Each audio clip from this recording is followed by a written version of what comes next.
Guys, paki-comment kung anong tawag sa isda na to. Iharap mo. Bali, ang tigas niya.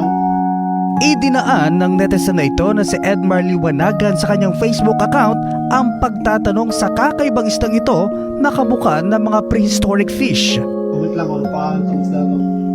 Ang naturang weird fish na kulay orange ay tila may matigas na armor o nakabalot sa ulo at may makapal na kaliskis na gaya sa mga buhaya. Tapos may dalawang sungot pa siya. Dalawang sungot to.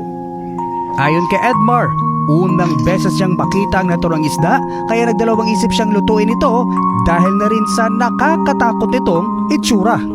Anya, nagdalawang isip siyang lutuin ang isda dahil sa pangambang ito ay may lason. Ngunit ano nga ba talaga ang totoong pangalan ng isdang ito? At sadya nga bang ito ay nakakalason?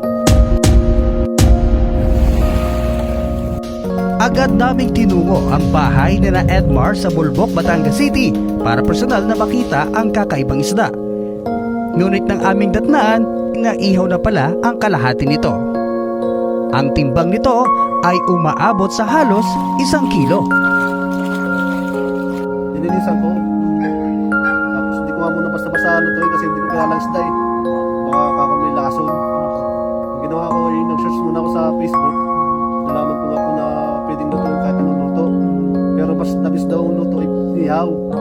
Kaya ang ginawa ko, hinati ko yung parting malaman ng aking inihaw.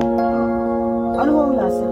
Masarap po siya eh, malaman, malinamnam yung kanya, yung laman niya. Nilinaw nitong bigay lamang sa kanya ng kanyang katrabaho ang nabingwit na isda. Matapos maihaw, ano naman kaya ang lasa? Ito na yung inihaw ni Sir. So, titikman natin kung anong lasa. First time ko na makatikim nito. Ito yung kanyang laman. Parang walang pinagkaiba sa ibang isda. So, lagyan natin siya ng sarap. Sarap. Sarap na. Pwede pang pulutan.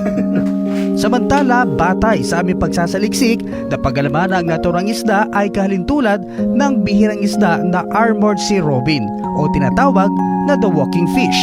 Ito ay ang isdang naglalakad sa ilalim ng dagat dahil sa taglay ng mga maliliit na paa o spine.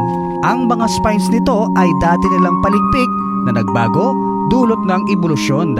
Sila ay natatagpuan lamang sa pinakamalalim na bahagi ng dagat o sa sea floor, lalo na sa mga tropical countries gaya sa Pilipinas. Dahil sa taglay na matigas na kaliskis ay tinatawag din itong crocodile fish sa ibang lugar. Iba-iba naman ang tawag nito sa mga probinsya. Eroplano, bulador o tuko fish dahil sa kakayanan nitong gayahin ang huni ng isang tuko. Ang naturang isda ay maaring lumaki ng hanggang 1 metro. Hindi naman makumpirma ng Bureau of Fisheries and Aquatic Resources o BFAR 4A kung si robin nga ang naturang isda dahil sa ilang bahagi nito ay naihaw na. Ang kakaibang isda na ito na nahuli ay patunay lamang sa diverse marine life o taglay na yamang dagat ng Batangas. Kaya man ang kailangang alagaan at huwag sanang abusuhin.